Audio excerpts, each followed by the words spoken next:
All rise. We would have.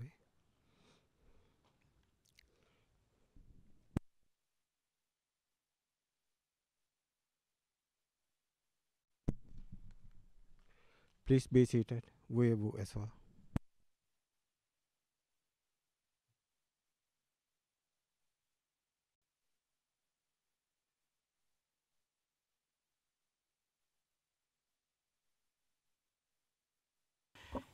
Yes, Mr. Nichols, what I had in mind, unless you're going to suggest a method of doing this, is that what you were standing for? No, absolutely not. No, I just, one point from the last session, Mr. Lauchi discussed the video, the surrender video, Oh, and yes, the error in the transcript.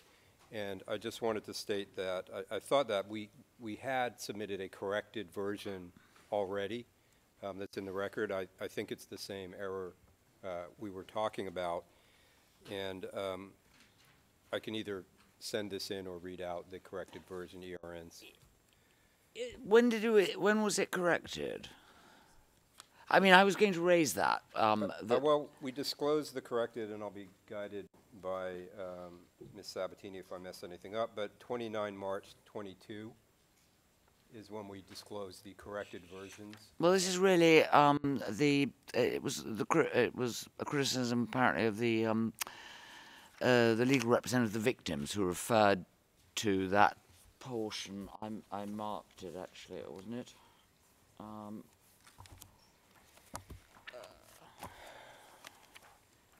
Of the video. That was Mr. Lauch's criticism. Just a moment. Yeah, my only point was that there was an error that cast the accused in a worse light based on that error, and we fixed it and resubmitted it. So that's the point. All right. And I can email in these ERNs if anybody needs them or read them out. Yeah.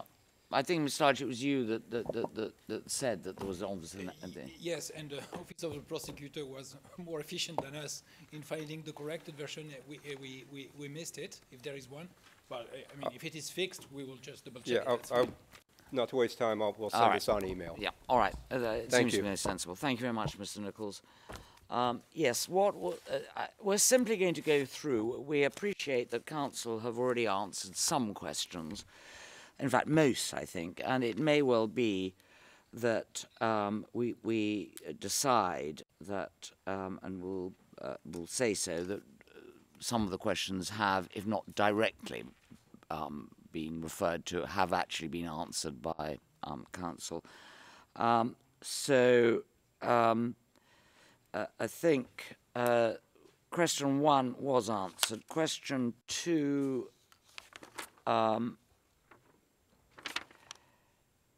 Yes, in fact, Mr. Lauch has dealt with that, yeah, so that's fine. Question 3 has been answered. Question 4, yes, Facebook, right. And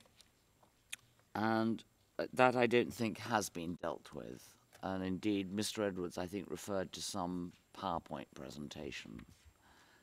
Yes, but that I think the Facebook is a question for Maloney Friends. Oh, it is for the prosecution. I'm not planning on saying anything about Facebook unless Your Honours really want me to. I doubt you do. No, the PowerPoint that we prepared is relating to your approach to asylum. Oh, the asylum application. That's quite a bit further down the list. Yes, so I don't think that has been answered, Mr. Nichols. And effectively, we wanted to know, I think, the defence arguments which ran between paragraphs 203 and 218 of their final written brief.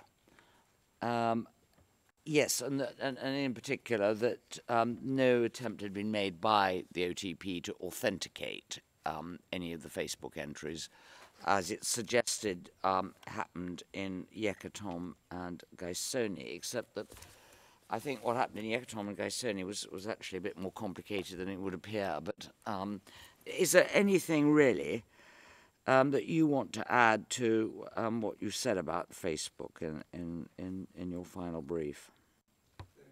Thank you, Your Honor. Very briefly, Ms. Whitford will respond to that. It was as Ms. it was Whitford. her witness. Yes, it was. Yeah, Ms. Whitford. Yes, thank you, Your Honour, and I will just respond on that precise point that was raised in relation to the authentication, or really I think attribution is the right word to use here, because in terms of authentication, meaning are these genuine downloads from Facebook, that's not actually in dispute. So the issue here is about the attribution of the accounts to the sons. Now, the specific issue raised was firstly whether we had sought information directly from Facebook on that. In fact, we did, but we didn't receive any information from Facebook. We still haven't received anything. But what we say on that is that this is not a case where it's necessary. It might have been helpful to have additional information, but our position is that there is sufficient information before Your Honours to make findings on attribution. And that is based on the evidence of D37 in relation to the indicators that he testified about in the accounts themselves, in combination with the Facebook material that has gone into evidence, and then of course that would have to be seen in the context of all the other evidence in this case. And in particular, I would point to the witness evidence, especially from defence witnesses on the identities and so forth of the accused sons. So our position is that all of that taken together is sufficient for Your Honours to draw conclusions on attribution. And we say that that is actually consistent with Yekatom and Ngaisona.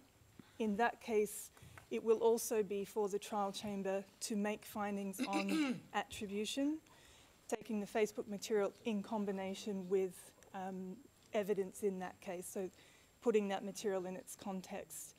And for that proposition, Your Honour, I would refer you to the decision in the Yekatom and Ngaisona case submitting that material into evidence via the bar table. And I'll just find the reference, Your Honour.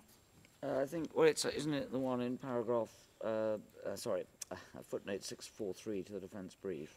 The defence indeed reference it, Your Honour, and at paragraph 12, the chamber makes the point. Yeah. So those are the points that I would make on the Facebook evidence, Your Honour. Yeah, all right.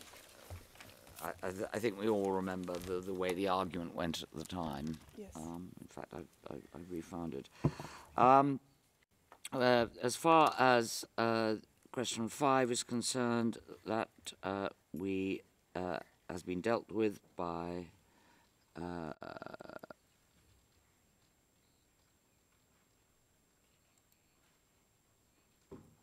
oh, well, maybe it has it or hasn't it? I've ticked it, but I'm not sure. I believe I dealt with that one. Oh, you did. Oh, so you did. Yeah, that's right. Okay. Question 6. Yes, definitely. Both sides have dealt with that. Question 7. Oh, yes. This was when what is called P869, but he never actually. He was your. A member of your team, and the question was when he'd become a member, because you asserted that. And in the filing, applying for more time, there was the letter attached. Quite. I'm not sure what the status is of that document then. Well, I can put on record what the date is, but... yeah, but you can't give evidence. Do you see what I mean? Unless the do the prosecution accept that I think we can do it by an agreed fact, I mean, or whatever the equivalent is, that the man referred to originally as 869, but who then became part of the defence team and was the intermediary, officially became part of the defence team according to the letter on the 1st of September 2022.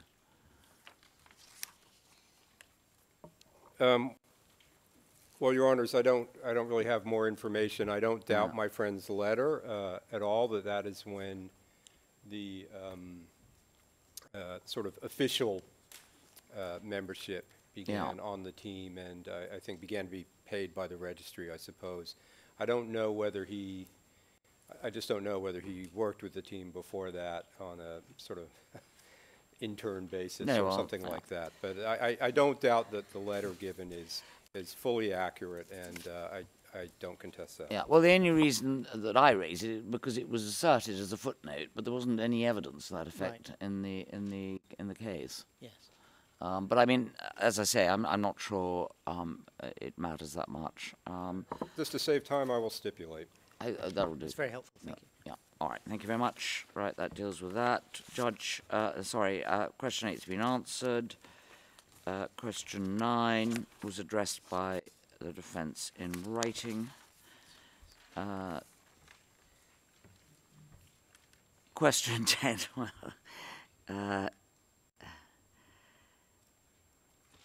yes and no, I suppose. I mean, you've now got his civil and criminal records for what it's worth. By the way, I noted that he said that he was born, according to the records, Mr. Abd Al Rahman this morning said he was born a year later than the record seemed, or earlier. No, you are referring, Your Honor, to the first version, the first translation that we provided to the chamber, which was erroneous and which has been corrected. Oh, and I see. Actually, the right year is 1949. Right. Okay. Yeah. Oh, because I did my hours when I was slightly at that one. Yeah.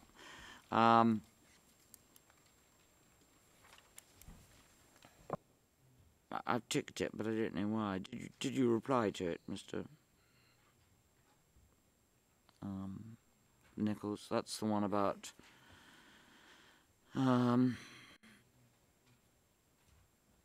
the failure to provide. Yes, I think you did, because I've ticked it. Yeah, I think it was a general. If we're still on 10, during my opening, I explained that I did not think that caused any prejudice. Yeah. You did deal with that. Yeah. Question 12, yes. Question 13, I think that's Judge Alexis Windsor to ask that one. Yes, but you missed 11. Oh, you what? Did you miss 11? No, I've got it ticked as answered. 11? Yeah. No, that's what Mr. Nichols. That's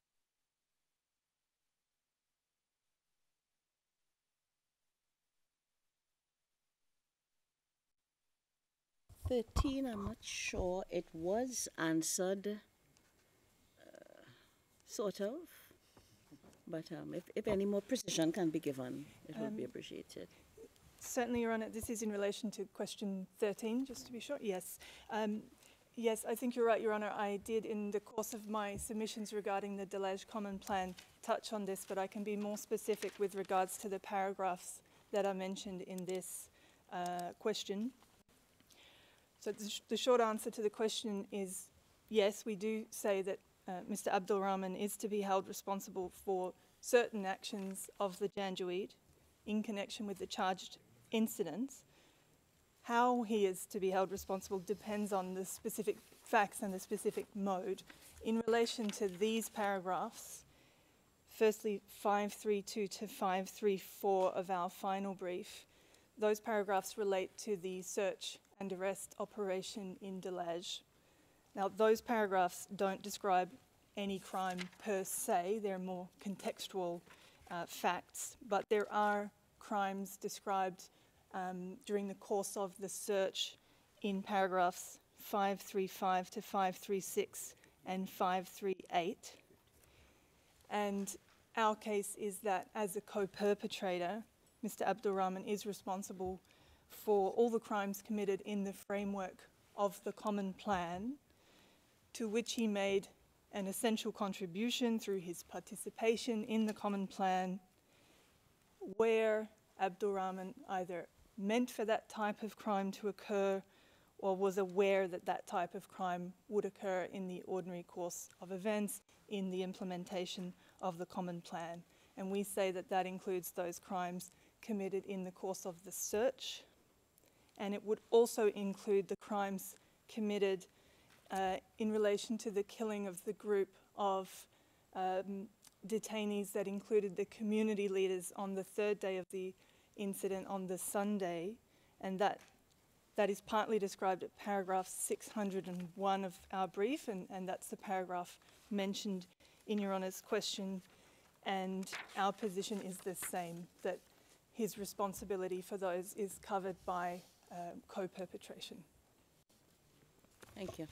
Thank you, Your Honour. Thank you. Question 14, yes, has been answered directly. Question 15, and again, I defer to Judge Alexis Windsor, my colleague. Yes, this is a question for the prosecution. It has to do with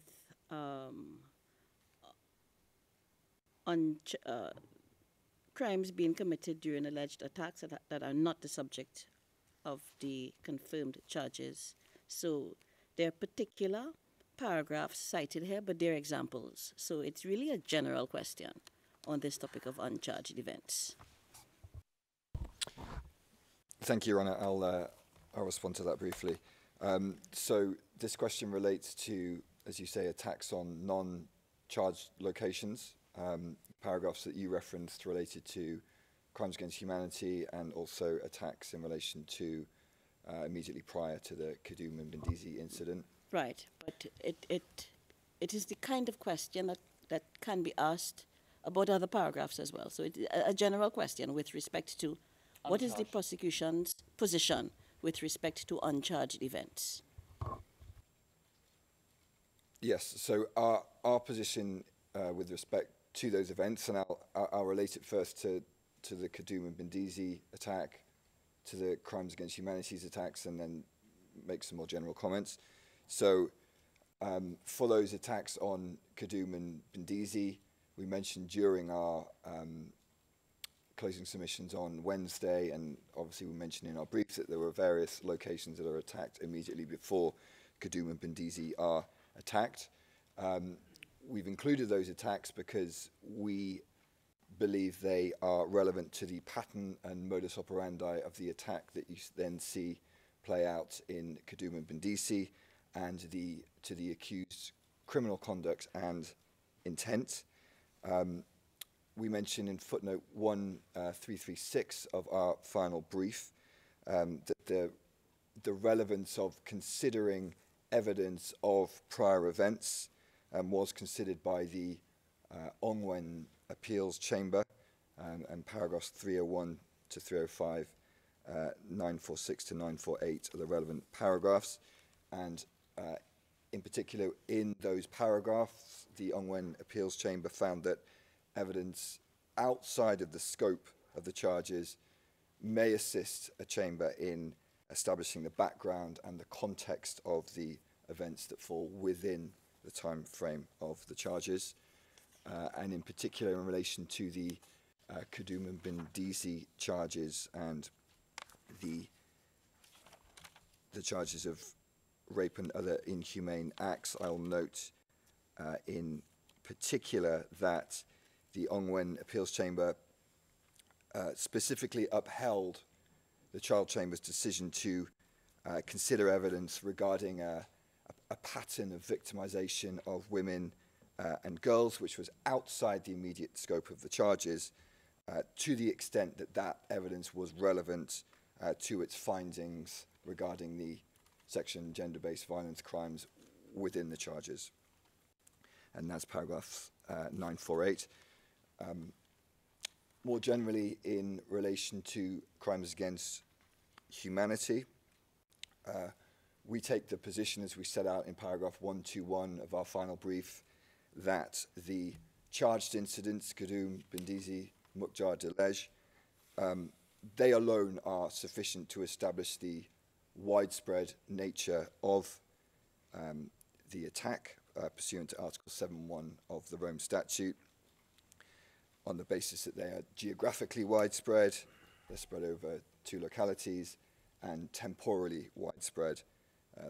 Those attacks are spread out over a period of 8 months. But nevertheless, We also include additional locations, which we list in paragraph 122 of our brief. And again, we do so because we believe that that provides Your Honours with additional context for the charged incidents. And that context is provided by, for example, I've mentioned the attacks for Kaduma Bendizi, similarly the attacks in Mukjar, the attacks in Dilej. They followed the broader attacks on areas of Sindhu where persons were displaced. They were displaced to Mukjar, they were displaced to Dilej, and some of those attacks that those additional non-charged attacks are attacks that were conducted in the course of that Sindhu operation, for example. All right, so then do we understand that every time the prosecution seems to be relying upon uncharged attacks, it has to do with background and context? We should take it in that light. Yes, that's right, Your Honours. And but also to the extent that there is evidence of the accused conduct in the course of those attacks, there may be inferences that you can draw in relation to the accused's intent. All right. That's what I was about to ask. Is your position that this is a course of conduct? That the whole, from the moment they set off to when they finish up in Mukjar, this is a course of conduct? Yes. Yes, yeah. Madam President. I see. All right. Thank you. Yes, thank you. Where does that bring us? Question 16. Yeah. There's been, we've already spoken, I think somebody's spoken about this already, but you say, the prosecution says, again, it's for the prosecution, this, that the Zakat office in Bendizi was looted by the Janjaweed. And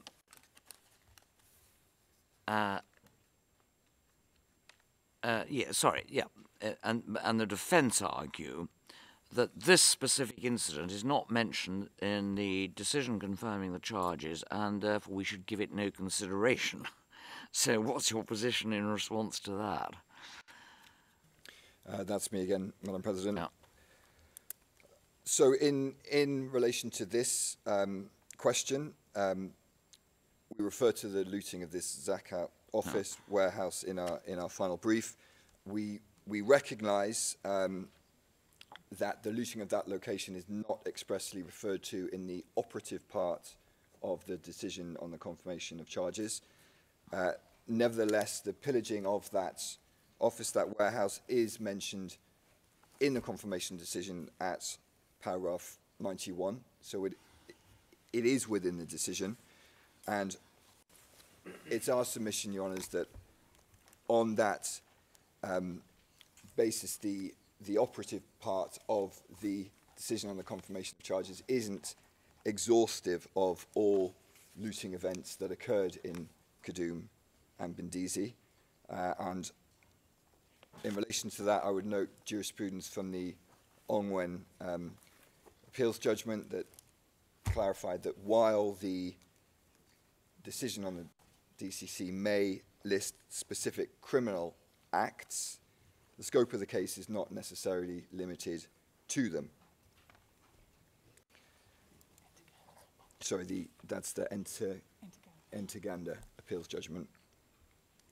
So it's the prosecution's submission that it's not necessary for the confirmed charges to make reference to every single item or building that was looted, as long as the evidence elicited at trial relates to the same facts and circumstances that are confirmed.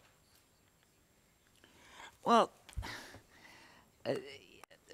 there's been, as I'm sure you're aware, there's been a lot of discussion about separating out the operative part of a pre-trial chamber's decision on confirming the charges from that which is background. But you're saying, that Taganda says that we can take it into account? Yes, exactly, Madam President. Right. And also, relatedly, on the issue of notice, this is something we pleaded in our pre-confirmation brief and that we pleaded in our pre-trial brief and we've included in our final brief. So we've pleaded it throughout. And it was included, as I say, in the decision on the DCC, although not in the operative part. Right. Okay, I did say we said in our directions that this wasn't a chance for the other side to have another go, but I do want to hear what you say about that. Do you accept that what Mr. Jeremy says is right? Because your brief argues that we can't use it at all. I think our argument is this: whether we were given notice that the prosecution say that the Zakat office was raided or not is really beside the point. That the indictment or the document containing the charges sets out the crimes, the counts for which Mr. Abd Al Rahman is charged. He's not charged with anything to do with looting of that specific location.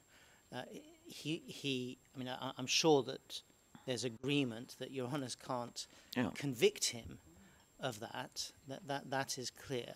But I think our argument is. Well, you say we should give it no consideration. Sorry, to interrupt Mr. Edwards and particularly the interpreters, but you say we should give it no consideration. Mr. Jeremy says we should. Yes. Because it's there, and it's, I suppose, in the same way as the villages which are attacked are not part of the charges either. It's part of a pattern of conduct. Yes, I mean, I think the thing that we would say distinguishes the looting of the Zakat office is that the Zakat office is actually in the town, which is at the heart of it. That's where the crimes that are being charged have been committed. So I think our argument is simply, if they were going to say. If they were saying that the criminality for which he is charged, the criminality for which convictions should be entered in Mukjar, in Bindisi, that should be comprehensive. And where the prosecution have taken a positive decision to not be comprehensive about the crimes that are to be charged in Bindisi, then it's unfair, we say, for them to try and use the Zakat looting allegation, even if it's not an allegation that can result in a charge, but they ought to put it this way: they ought to have put their money where their mouth is. They should have explained why they're charging Zakat, given that everything else that was occurring in Bindisi that they're charging were matters that Mr. Abd Al Rahman could face a conviction on. We understood them to be pretty comprehensive in terms of what was going on in Bindisi, and the Zakat looting would fall outside of that. Yeah, all right. I think that's what distinguishes the context argument otherwise. Yes, all right. Okay, the next question, which is question 17, paragraph, again for the prosecution, paragraph 330 and Annex 12, you refer to the alleged rape of P074 in a forest south of Bindisi. Why do you say this incident falls, given the scope of counts 8 and 9, why do you say this incident falls within the temporal and geographical scope? Thank you, Madam President. As regards the geographical scope, we describe in paragraph 330 of our brief that victim P1074 was present in Bindisi on both days of the attack, the 15th and the 16th. Then she fled the attack to a farming area between Bindisi and a forest. And she was chased there from GOS militia forces inside Bindisi to that location. So we submit that does fall within the meaning of the surrounding areas because she was targeted as she Wasn't it defined when a query was raised as fields? It was defined as roads and fields, and our feeling is that a forest with more or less trees would fall within the definition of surrounding areas.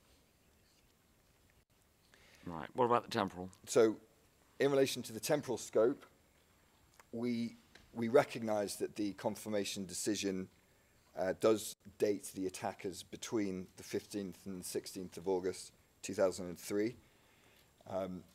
However, again, we've consistently pled that that attack was dated on or about the 15th and the 16th of August 2003.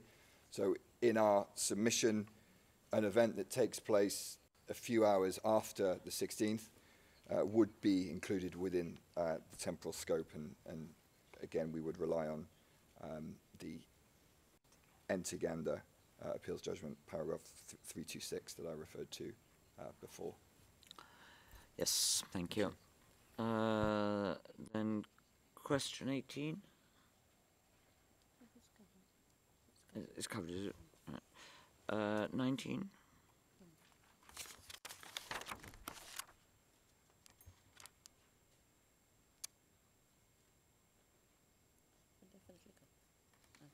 You think it's covered? Okay.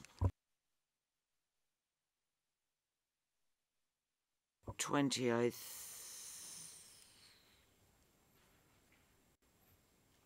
no, well, has it been covered? Yeah, I think it has, yep.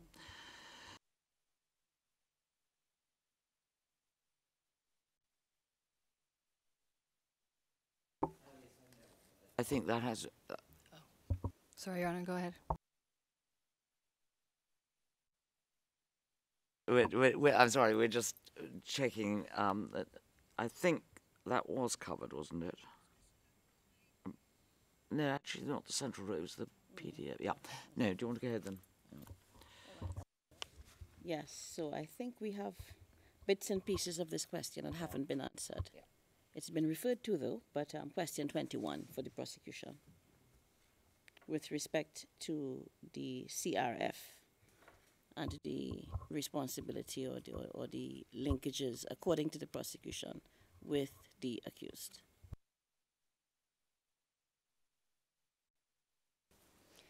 Yes, thank you, Your Honor. Paragraph 414, Your Honor, is the acts by the CRF listed at that paragraph. These are acts illustrated that the CRF acted in concert in terms of location, time frame, and the crimes are of a similar nature and purpose. This has not been charged per se, though, so it's indicative of cooperation between the forces.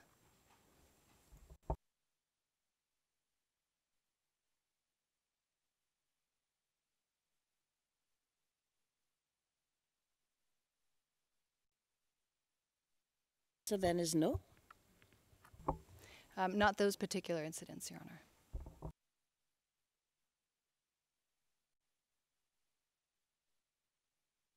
Yes, 22, I think, has been answered. I've written down, it was answered this morning, I think, by the defence. Yeah. Are you happy with that? Yeah. 24. Yes, the asylum record. Right, now let's have your PowerPoint, Mr. Edwards. Yes, we got there. Can I ask the court officer, please, to bring up the PowerPoint? Well, while that's starting off, we say, Your Honours, that a claim for international protection from persecution is a serious formal process, whether it be a claim to the UNHCR or to the state's own domestic authorities.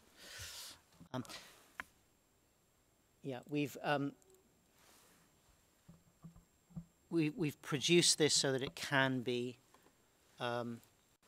broadcast it's appropriately redacted, so it can be.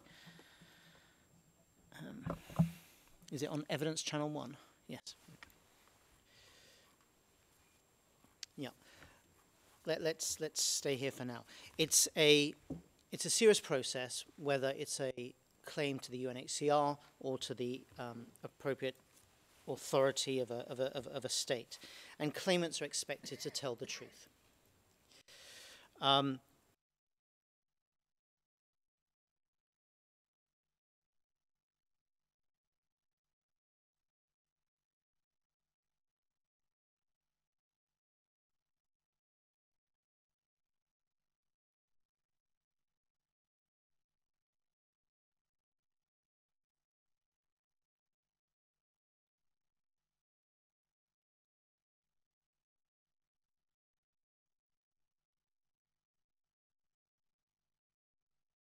I believe my friend has been saying witness codes and the country.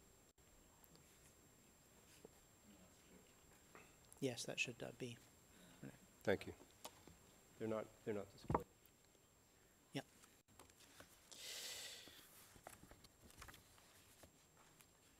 So, there it is.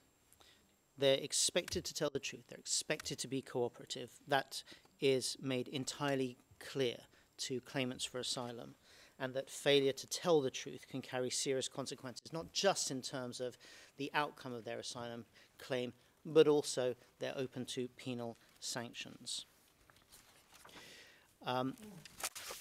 What we say is that this can be taken off the screen now. Lying in an asylum application, it is a deliberate undertaking, isn't it, by a claimant? It requires, it's a deliberate action. It's not something that is done by accident. It is high stakes, because the claimant knows what the consequences are if he or she is discovered. One doesn't do it on the spur of the moment. It's calculated. Your Honours may think that certainly the further into the claim for asylum a claimant gets, the lie will have been repeated. You may think that the lie would require a degree of practice, rehearsal, before the telling. And then in some applications, when they sign to say that the application represents the truth, that in itself is an untruth, isn't it? It is not only dishonest in and of itself. We would submit that whilst we will always have sympathy for the position of an asylum seeker who genuinely has a well-founded fear of persecution, but lying is nevertheless a cynical endeavour. It represents a gaming of the system very often, taking advantage of the rules and taking advantage of the generosity of institutions and countries willing to welcome and provide protection for people who have a well-founded fear of persecution. In addition, those who lie and are caught out contribute to asylum processing applications in which a culture of cynicism develops, a culture of disbelief, and many countries will be aware that this is a real danger, that those who are tasked with assessing claims for applications and processing claims for applications, and even the judges who go on to deal with appeals against first instance decisions, who encounter time after time after time untruthful claimants. This creates a culture of disbelief which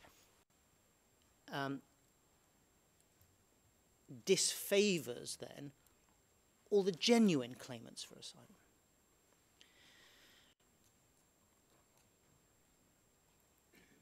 It creates a weariness, a hardening amongst caseworkers and judges. And it's depressingly familiar to anyone who works or has worked in the system before. So your honest question really, I think, is this, isn't it? How are we to take this into account? Does it raise serious doubts as to the overall credibility of a witness's in-court testimony? We say yes, it does have, it should have a real impact on your assessment of credibility, because once again, a lie when one claims asylum it's not a spur of the moment thing. It's deliberate, and it's very often repeated. It's and you I think we've got the point, yeah. Mr. Edwards. Can I say this?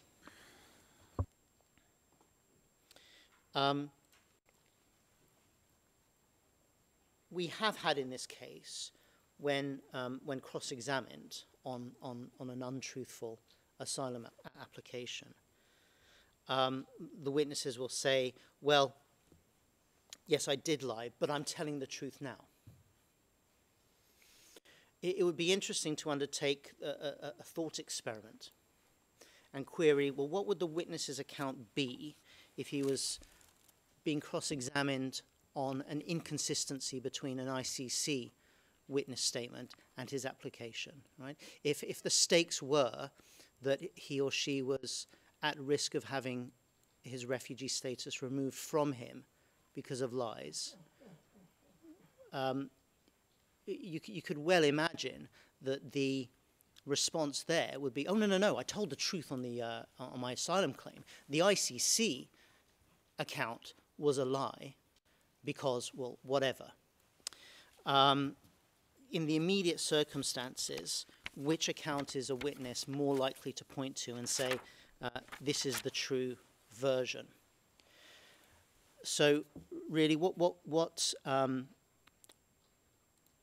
we say is that in a formal scenario, evidence that a person has lied, evidence that a person is prepared to and is willing to lie for his or her own benefit in that circumstance is something to take into account. And in this court, in Ruto and Sang, in fact, where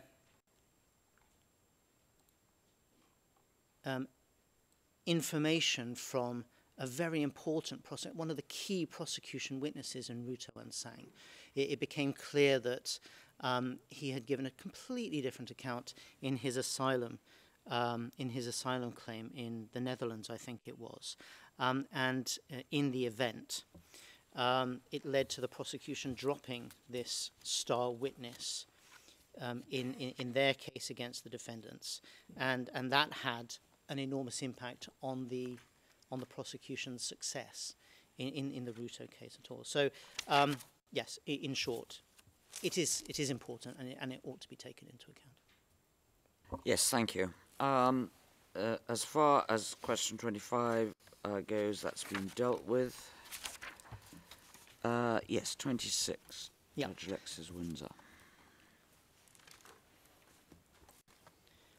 That's me again, Your Honour, yeah. And I can deal with that very, very briefly. I'd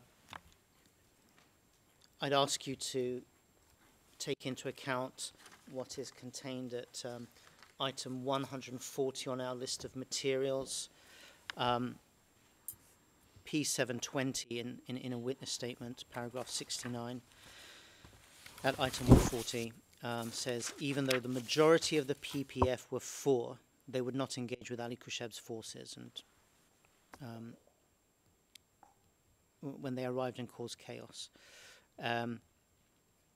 Paragraphs 93 to 94 in the statement refers to someone, the second in charge of the PPF in that area was for. Item 112 on our list of materials is a document from P883. Paragraph 260. In fact, I think this ERN, DAR OTP, 0000065. It's one of those documents that's a summary, an amalgam of key parts of his evidence to assist the court. But anyway, at paragraph 260, he says the PPF never participated in the attacks by Janjaweed. Most of the PPF officers in Garcilla belong to the Fur tribe. He goes on to say that they were arrested and detained for a time. But in terms of what your question is, we say that that is evidence that most for the majority of police and PPF in Mukjar were for. Now, I accept that this one was Garcilla, but it makes the point. Specifically relating to Mukjar, item 116 on our list, witness 986. That's one of his statements, paragraph 86. Most policemen were for. He says their guns were confiscated. So we say that there's enough evidence to support that claim.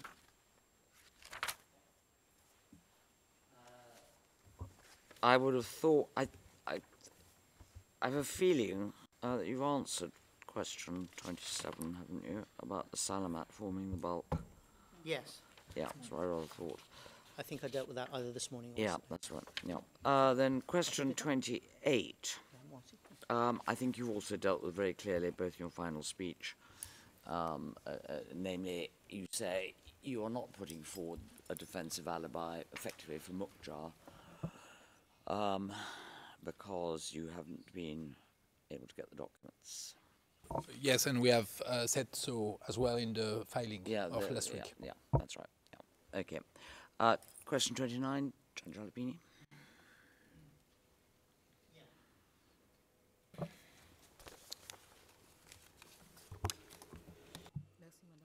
Thank you, Your Honour. Now, with regard to this question, this is for the defence. I understood that you talked a lot about the fabrication of evidence, but I have a small concern about paragraph 201 and 202 of your final brief. You alluded to two witnesses, D022 and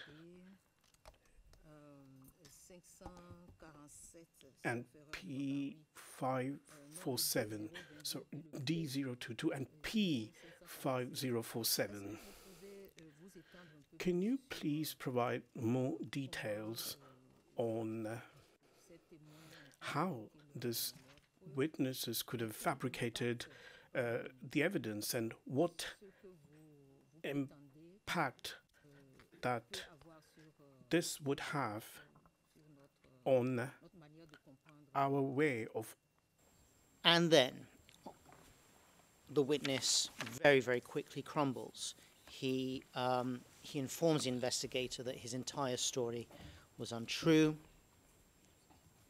He says that he had been engaged by someone who he presumes was involved with Jem in Khartoum to come to Asmara to meet with ICC investigators and to give a completely false account that he had been promised by his contact, who he assumes was from Jem in Khartoum, that he would be given 15 million Sudanese pounds to come and mislead the ICC and a house in Khartoum. He said, well, I don't know why I've been told to fabricate this story, but there was a lot of money to be made. There was material benefit to me and my family if I pull this off. So yes, he confessed that it was all completely untrue. But and P547 corroborates this, and he corroborates it. Well, it's in his statement. His statement, of course, is not in evidence, but in the transcript of his testimony, it's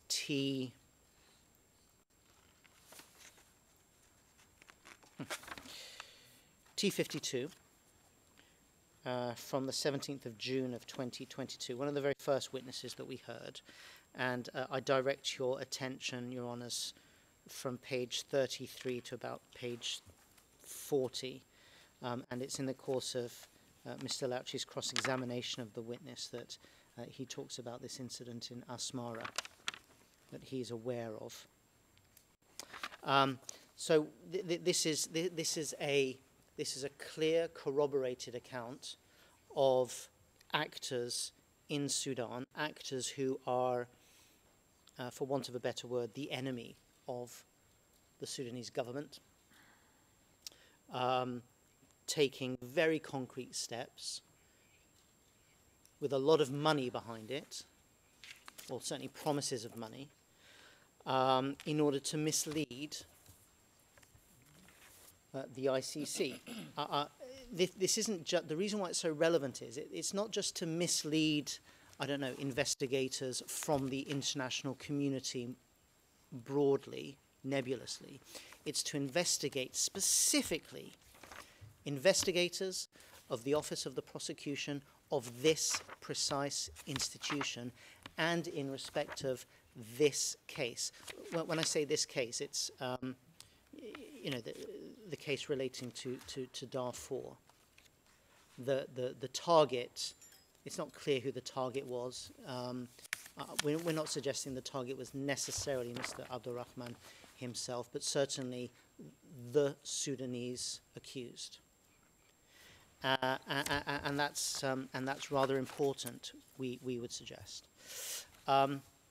Although Your Honours don't refer to it in the question, because you're referring to a very specific paragraph, can I also remind you of the evidence of our witness D26 Colonel Markey, who testified on the 21st of March of this year, T147, and he explained himself about, you know, during his time with the AU mission in Darfur, that there were occasions when he got the distinct impression, and in fact was able to prove it on occasion, that he and his colleagues, being persons from the international community, from the African Union, were being spun by variously agents of the insurgency and the government of Sudan itself, presenting with scenarios that he said that he was presented with scenarios on numerous occasions that he felt had been constructed, that didn't represent the truth. And really,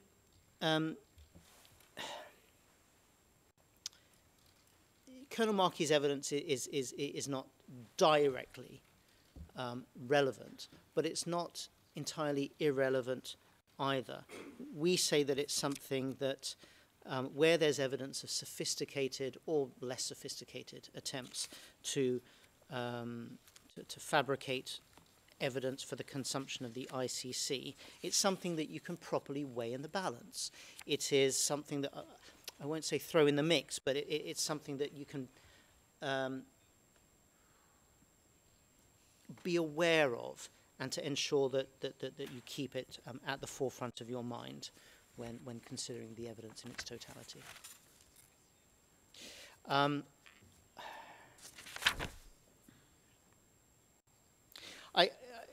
Can I just finish by saying this? This danger, this reality would perhaps be less acute had we been in a case where both the prosecution and the defense had been able to get into Darfur and to undertake a deep dive, to actually carry out investigations ourselves on the ground. We would be in a much stronger position, both of us, to be able to carry out our own checks on what is contained in witness statements. We just haven't been able to do that. It speaks for itself that the ability to get onto the ground and to see for oneself the fields, the hills, the villages, if, you know, a certain thing could be seen from a certain vantage point. If you're in this village, you would be able to see this field or this mountain. Sorry, I see that my friend. Yeah, I'm sorry. I'm really reluctant to stand up because this is a closing, even though we're in argument. I think this is going way beyond the answer and is turning into further submissions that if it keeps going, I'm going to have to ask you to respond. No, I think that's probably right, Mr. Edwards. I mean, it was a fairly restricted question. I accept that. I was simply making the point that when one can get beyond the ground, you can check things out. Here, very different. All right, yeah. Well, I think you've made the point. Yeah, thank you very much. Thank you. Oui, merci Madame la Présidente. J'ai eu réponse à mes préoccupations. Merci. Thank you, Madam President. I did get an answer to my concerns. And the final question has in fact been answered by the, I added two yesterday that I want to come back to, but, and that relates to both what the common and legal representative of the victim said in the final brief at the last paragraph, and indeed was repeated in the final address yesterday, namely that they ask the chambers to make explicit findings in the judgment reflecting the extent of the harm and official recognition of the court. And the defence have responded already in writing. Does the prosecution have any views on this? No, Your Honor, it's just to say that obviously what's evidence is what has been presented to you. That's all that you can take into account. Yeah. All right, then I added two further questions yesterday. The first was a very simple one, and simply I couldn't find it. Do we have any evidence? It's accepted that Mr. Al Rahman there was an assassination attempt on him, I think it was 2013.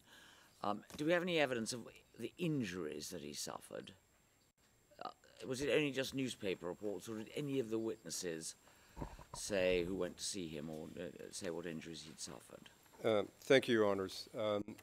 It is mainly two newspaper reports, one from the Sudan Tribune, one from Radio Dabanga, which we took a look last night, and these, in the English translations, one says he may have been hit in the leg, but what's more consistent is that he was hit in what's described as the shoulders or the arms in the translation, but having, and we could bring it up if necessary, but having checked the translation carefully, it appears that another reading of that could be hands or hand. And I'm not an expert. We looked at it. We could bring them up and have the interpreters look at it, or that could be done. Well, but it appears to be hands or arms, and well, I mean, the reason I brought it up was I happened to be reading the evidence of Miss Marsh, the handwriting expert, and Miss Whitford cross-examined about whether handwriting could be affected by injuries. And I assumed that she was referring to this, and I just wondered if there'd been any evidence. And you say it's those two reports, and you say that something can be translated as hands. That's right, and it's also P119, Your Honor, in his statement. That's DAR OTP 01240196, paragraph 124. He says, P119, that the accused was hit in his hand. Right. That's what's in the statement. Thank you. And also, now in the testimony, it comes out as arm. So there is some nuance to the language, and somebody is talking to me, so yeah.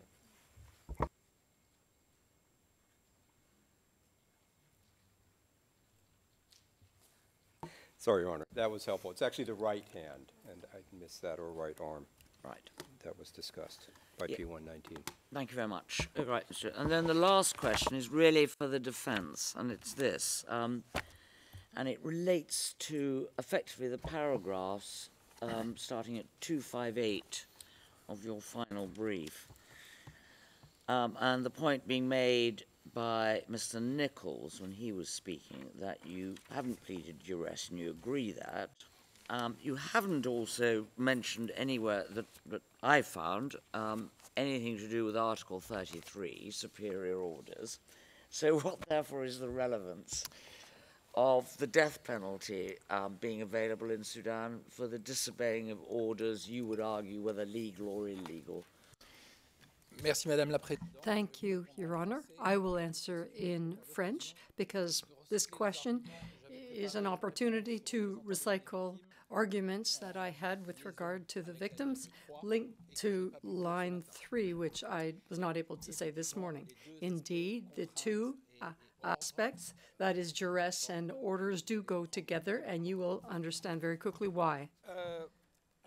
So, very clearly, we are not pleading duress, nor the excuse of the hierarchical order. Nevertheless, these two elements, which, for us, these are two faces of the same metal, duress, because order, are relevant with regard to the establishment of the error of law of Article 32(2) of the statute.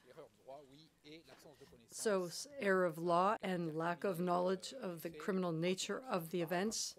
This is Article 30, paragraph 3. And then the witnesses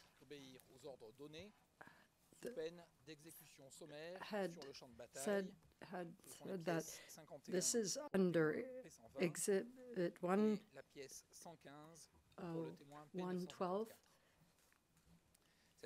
And this obligation does not distinguish between the equality of order and in terms of illegal.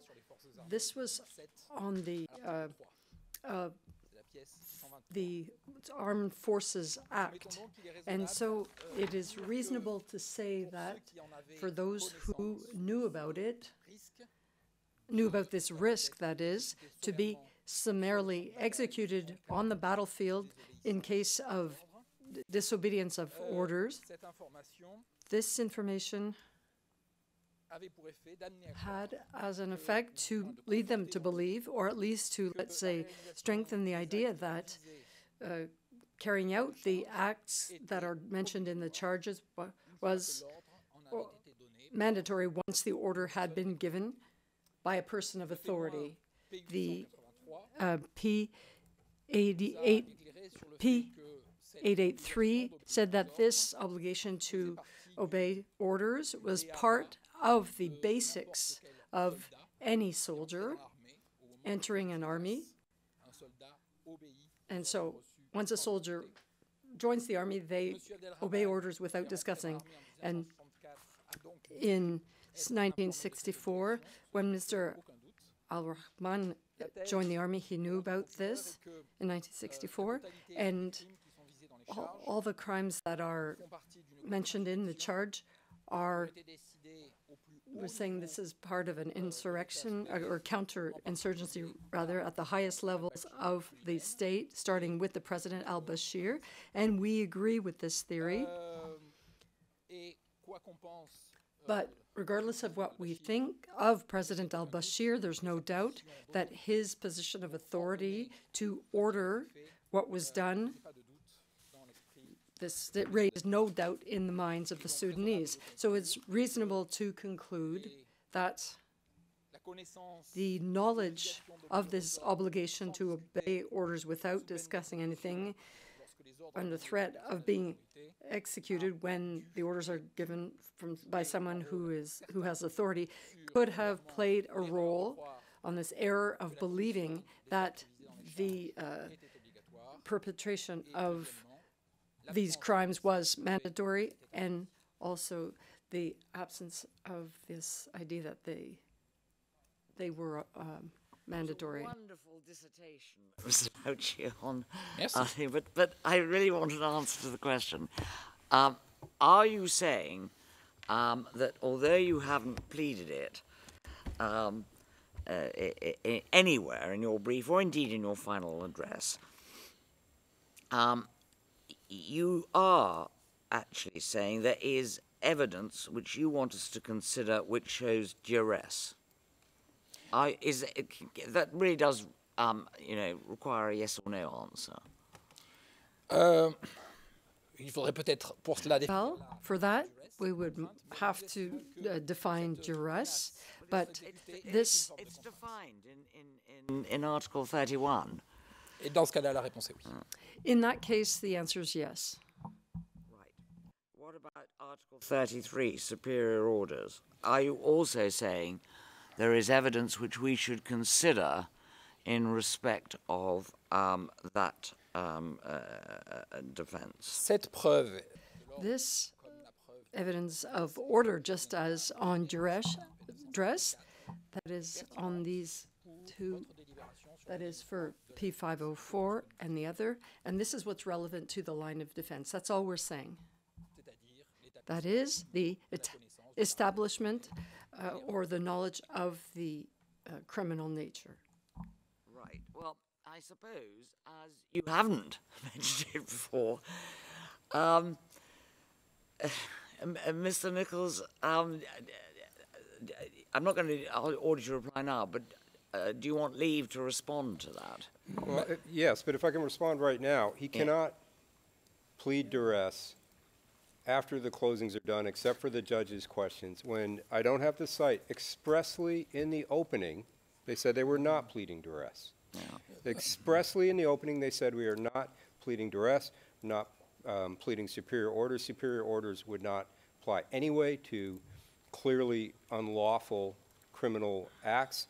But all along, we have been proceeding, and it's been discussed at different points it's come up, that there is no duress defense. So it cannot, the answer to that, with all respect, I don't think the question even needs to be asked if he's asking duress to be considered, because throughout this trial, from the opening, he has said, we are not pleading duress. So it cannot be raised at this point when we have zero ability to cross-examine on this or to introduce additional evidence on it, and it was not discussed with an expert, which is the kind of thing that we would have dealt with in this manner. Madame la Présidente. Your Honor, my colleague is perfectly right. And I'm sorry if my answer to your question was not clear and there was a misunderstanding. What I've said is not at all new. It's part of our submissions during the hearing on the confirmation of charges. It's all related to that. So nothing has changed in line 3 of our defense. So once again, the existence of the order and the threat to be executed if orders are not carried out are simply relevant clues for your deliberations on line 3, that is the error of law, and the absence of a criminal knowledge of a criminal nature. I think I cannot be any clearer than that. And no, we are not pleading. And with regard to the charges or duress or the superior orders, we have not pleaded these. No. Well, that's the problem, Mr. Lachey, and that's why I asked the simple question I asked is what's the relevance of the death penalty and all the rest of it? It's a simple question of knowledge. What was the information that a person like Mr. Abd Al Rahman, who had been in the army, that is, if he did not obey order, that could end very badly and very quickly for him. All right. Yeah, we'll see where we get to, but I think that you accept it was never raised and that the prosecution may well have conducted its case completely differently had it been raised properly. Can I make an analogy? It would be like in a national case, the defense pleading something that sometimes is called a sub-duress mitigation. It wouldn't amount to duress that would permit a jury to acquit the defendant of something that he's charged with, but the factual basis surrounding the factual information that there was a degree of duress is still nevertheless relevant for the consideration of the court in the case of this analogy for sentence, perhaps. All right. So it could be raised, but not, but on the understanding it doesn't amount to a full defence. Well, yes, I mean, as you know, in order to establish duress, on which the onus is on you, there are certain things you have to show which have never been dealt with at all in evidence. But all right. Everybody else has thanked everybody, so I suppose the chamber had better, the trial chamber had better do the same. This is the last hearing that we will have in this case, and it is extremely regrettable in so many senses, most of all for the people who are suffering at the moment, that this trial was not able to conclude at an earlier stage because of the appalling events going on at the moment in Sudan. But it has gone on for some time, if sporadically.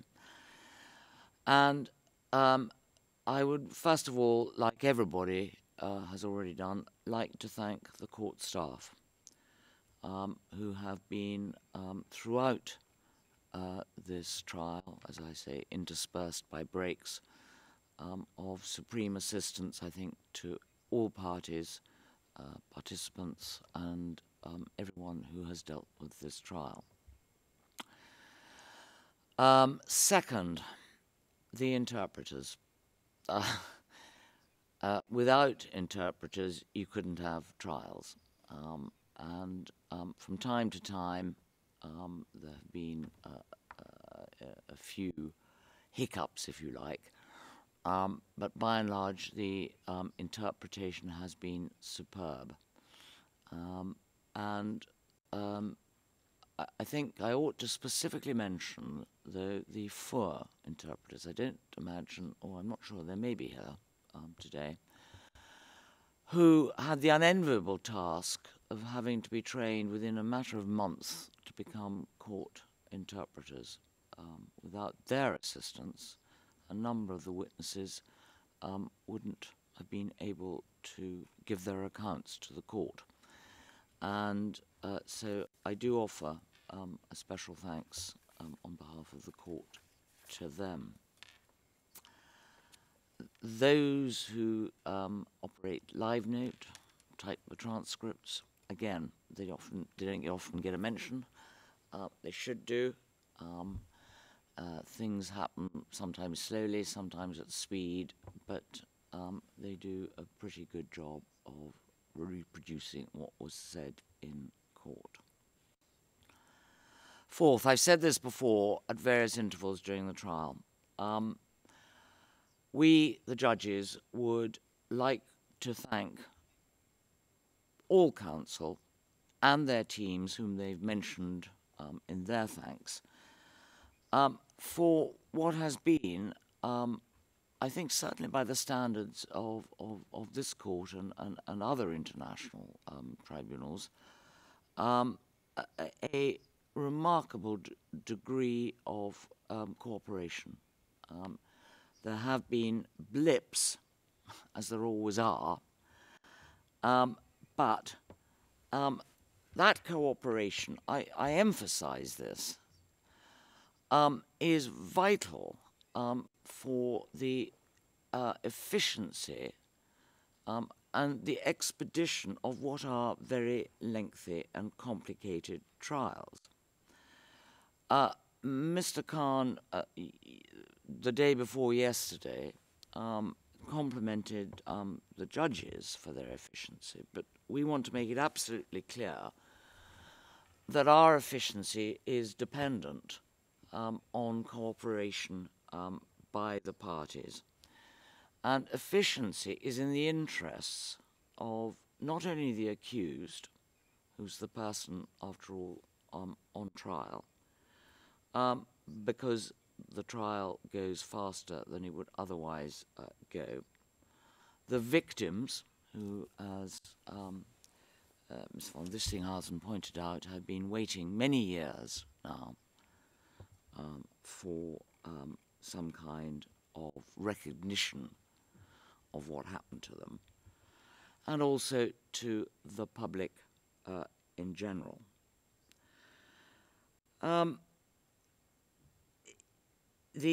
As I already said, the evidence would have concluded, and indeed I think the judgment may well would have been issued had not events taken place in Sudan from April of last year.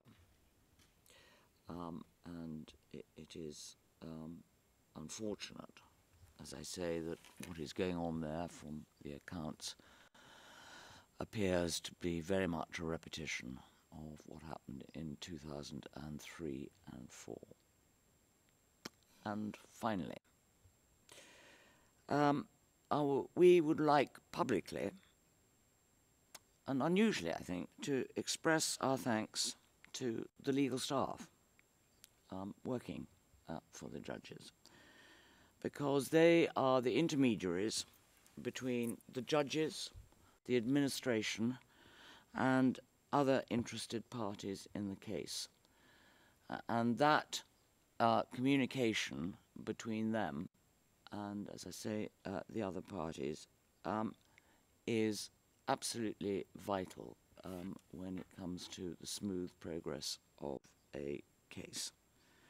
And we would like to say, and I'm sure Council would agree, that it is their contribution which has contributed in no small measure to what, as I say, Mr. Khan described as the efficiency of the trial.